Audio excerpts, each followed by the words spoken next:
So, eto mga sangkay, tignan nga po natin kasi mayroong kumakalat no, na isang picture na itong si PBBM ay nang aasar, halata po ng aasar no, sa mga DDS.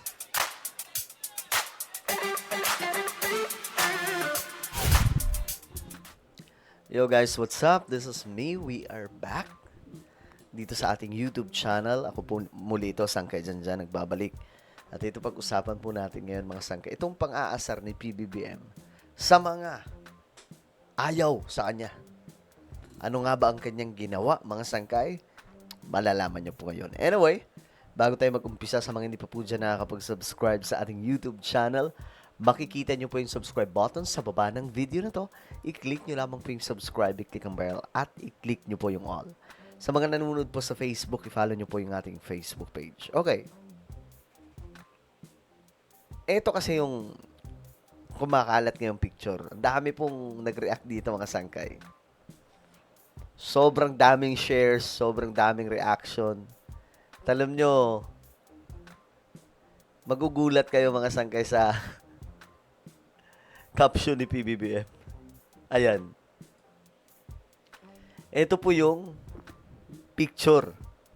Akalain nyo normal lang po mga sangkay, di ba? Parang normal lang. Parang okay lang. Nag-date sila, ganon, mga sangkay. Tingnan niyo natin anong kanilang mga pagkain.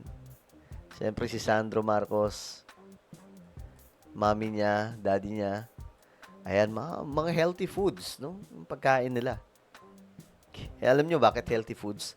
Si PBBM kasi, iisa na lamang po yung kidney. Bawal po talaga siya kumain ng mga delikadong pagkain. Bawal din po siya magbisyo. Dahil isa na lang ang kidney niya. Dinonate niya po sa kanyang tatay yung kanyang kidney. No? At alam nyo, ang isa sa nakita ko dito kay PBBM, tingnan nyo po yung mukha niya. Mataba na ulit. Kita nyo, naalala ko mga sangkay, inakusahan siya na may stage 4 na daw pong karamdaman. Tingnan nyo mga sangkay si BBM, di ba? Okay na po yung tsura niya. Bumalik na ulit yung taba, mga sangkay sa kanyang pangatawan. Ngayon, eto, baka itanong nyo pa yung pagkain nila, basta yun. Healthy foods, nakikita nyo naman. Ngayon, mga sangkay, tingnan po ninyo yung caption. Yung caption ng ating presidente ay ito. Date night +1 tapos nakatawa. Ayan po. Yung smiley po na nilatag niya, puro tawa. Alam nyo, yung mga DDS, galit na galit po dito. Ito mga sangkay.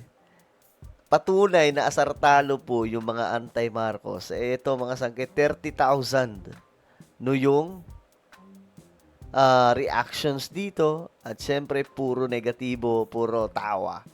Dito naman, meron pong like.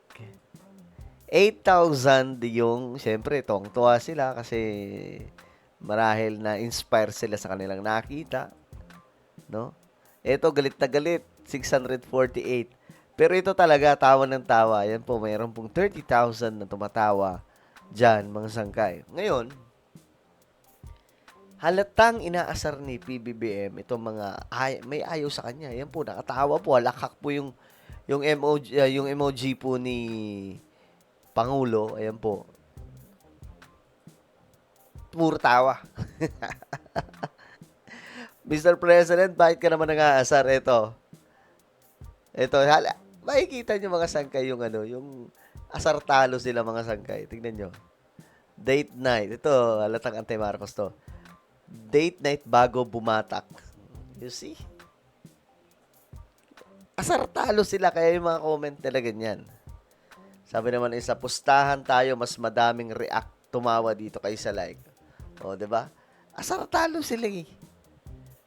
Naiyak sila kasi nga po si PBBM, habang sila ay galit na galit, habang sila ay nag-iisip kung paano mapapabagsak si PBBM, ayan po, tinawanan lang po sila ni PBBM. Diba? Tinawanan lang sila ni Presidente.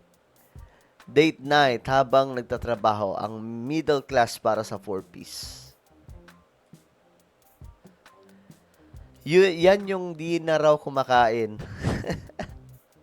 Oo nga, 'di ba? Sabi kasi nila, Si Presidente BBM daw po may malalang karamdaman, hindi na daw kumakain. Ayan. Mataba na nga, pogi na ulit si BBM. Tingnan yung mga sangkay, batang-bata yung mukha.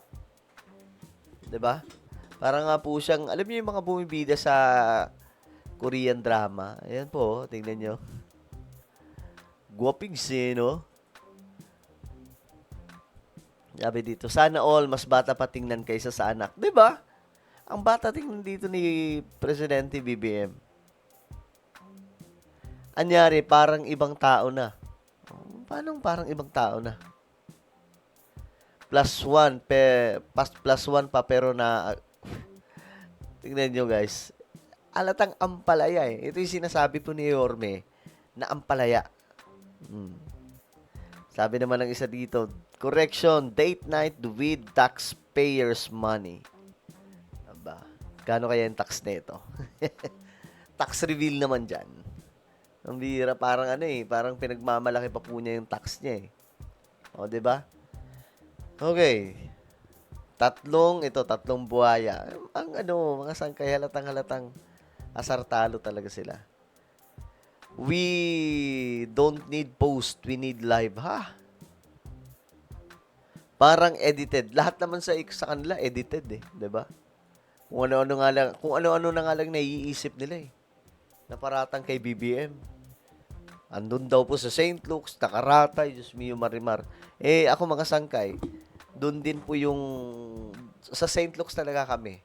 So, pag pupunta kami doon, kahit paano may idea kami anong nangyayari doon sa loob, ano yung mga chismis, lalo na po kay PBBM, kasi tinanong ko pa ito eh, kung totoo na, ayun nga, normal lang naman palang karamdaman yun, mga sangkay. Nagkaroon lang ng maga yung bituka. Normal sa mga tumatanda, pero hindi po yung stage 4, alam nyo na mga sangkay. Alright? Sana may kadate na rin si Kong Sandro. Ang daming inggit, sabi po ni Constantino. Date night plus 1 gramo. Ito ang palaya. Asartalo. Tagumpay si BBM dito. Kasi yung tawa niya dito, talagang tagos sa mga may ayos sa kanya. Date night raw, pero si Bongbong lang ang may plato. Ewan ko pa, pati plato, yun yung pinoproblema nila. Abay, malupit talaga itong si Idol, sabi po ni Rusty. Alright, so ano po ang inyong opinion po dito? Mga sangkay, ito, si PBBM may nang asar, halatang halata eh. Diba? Grabe yung tawa. Ngayon mga sangkay, ano po ang inyong opinion? Comment down below. Meron tayong YouTube channel, ito po ay Sangkay Revelation. Hanapin niyo po ito sa YouTube. Nag-upload po tayo dito ng mga patungkol po sa propesiya sa Biblia at kung ano-ano pa na nagaganap po yun sa ating mundo. Hanapin niyo po ito sa YouTube, then click the subscribe, click the bell, and click all. Ako na po ay magpapaalam, mag-iingat pong lahat. God bless everyone.